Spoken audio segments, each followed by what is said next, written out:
بسم اللہ الرحمن الرحیم۔ علامہ غلام احمد پرویز کی تصنیف طاہرہ کے نام خطوط۔ طاہرہ کے نام 7واں خط۔ ساس بہو کی کشمکش۔ ہاں بیٹی، تمہاری سہیلی رشیدہ بالآخر چل بسی۔ تمہیں اس پر حیرت ہے کہ وہ اتنی سی عمر میں مر کس طرح گئی، اور مجھے اس پر تعجب ہے کہ وہ اتنے دنوں تک جیتی کیسے رہی۔ اس کی عمر بمشکل 21-22 برس کی ہوگی۔ 5-6 برس ہوئے جب اس کی شادی ہوئی تھی۔ مجھے شروع ہی سے محسوس ہوتا تھا کہ کوئی غم ہے جو اسے اندر ہی اندر کھائے جا رہا ہے۔ میں نے کئی مرتبہ معلوم کرنے کی بھی کوشش کی، لیکن اس نے اپنے دل کی کھڑکی کو اس انداز سے مقفل کر رکھا تھا کہ اس کے اندر کوئی بھی جھانک نہ پایا۔ 2-3 برس تو اس نے اس طرح گزار لیے، لیکن اس کے بعد اس کی چپ اس کے غم کی پردہ داری نہ کر سکی۔ اس کے چہرہ کی افسردگی، اس کی آنکھوں کی اداسی، اس کی آنکھوں کی زردی، اس کا کھویا کھویا پن، یہ سب مل کر اس کے دل کی گہرائیوں کے غماز بنتے چلے جا رہے تھے۔ یہ سب کچھ اندر ہی اندر ہو رہا تھا، لیکن اس نے اس پر بھی اپنی زبان نہ کھولی۔ پھر ہلکا ہلکا تپ رہنے لگ گیا۔ اب معلوم ہوا کہ اس آتش خاموش نے اس کے مغز استخواں تک کو جلا کر راکھ کر دیا تھا۔ بس اس میں وہ چل بسی۔ رشیدہ بڑی سمجھدار بچی تھی، معاملہ فہم، سلیقہ شعار، اپنی عمر کی لڑکیوں سے کہیں زیادہ سنجیدہ، لیکن اس کے ساتھ ہی بڑی حساس۔ 13-14 برس کی ہوگی کہ اس کے باپ نے مولوی صاحب سے یہ مسئلہ سن لیا کہ جب لڑکی جوان ہو جائے تو اس کے ہاتھ کا کھانا پینا حرام ہو جاتا ہے جب تک اس کی شادی نہ کر دی جائے۔ لہٰذا اب اس کے باپ کے سامنے سوال یہ نہیں تھا کہ اس کے لیے موزوں رشتہ کون سا ہوگا، سوال یہ تھا کہ اسے گھر سے دھکا دے کر باہر کیسے نکالا جائے تاکہ حرام کا پانی پینے کے گناہ عظیم سے بچ جائے۔ اس شرعی ضرورت کے ماتحت بیٹی کو گھر سے ودا کرنے کی فکر باپ کے سر پر سوار ہوئی۔ یہ تو تمہیں معلوم ہی ہے کہ ہمارے گھروں میں اور ہر قسم کی باتیں کھلے کھلے کی جا سکتی ہیں، لیکن رشتہ ناتا کے متعلق تجویزوں کو بڑے راز میں رکھا جاتا ہے۔ اس کی تو خاص طور پر احتیاط کی جاتی ہے کہ جس لڑکی کی شادی کا مسئلہ درپیش ہے اس کے کان میں اس کی بھنک تک نہ پڑنے پائے۔ چنانچہ رشیدہ کے ماں باپ بھی لڑکی کے رشتہ کے متعلق آپس میں خسر پھسر کرتے رہتے۔ محلہ میں شدہ کچھ باتیں بھی نکلتی رہتی، لیکن رشیدہ سے سب کچھ راز میں رکھا جاتا۔ لیکن اگر اسے یقینی طور پر کچھ معلوم بھی ہو جاتا، اور خواہ معلوم بھی اپنی ماں ہی سے ہو جاتا، تو بھی اس سے کیا فرق پڑتا؟ یہ ناممکن تھا کہ وہ یہ کہہ دیتی کہ مجھے فلاں رشتہ ناپسند ہے۔ ہمارے ہاں اگر کوئی لڑکی اپنے رشتہ کے متعلق ایک لفظ بھی زبان تک لے آئے تو باغیرت باپ اس بے حیا کا گلا گھونٹ دے۔ لہٰذا اس کا سوال ہی نہ تھا کہ اس کے رشتہ کی تجویزوں کو رشیدہ سے خفیہ رکھا جاتا تھا یا اسے اس کا علم ہو جاتا تھا۔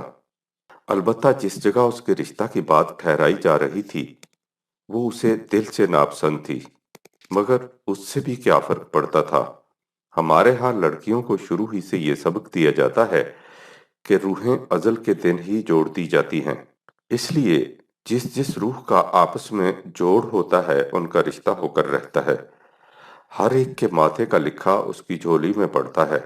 لیکھ کی ریکھ مٹائی نہیں جا سکتی۔ یہ بندھن تو آسمانوں پر بندھ جاتے ہیں۔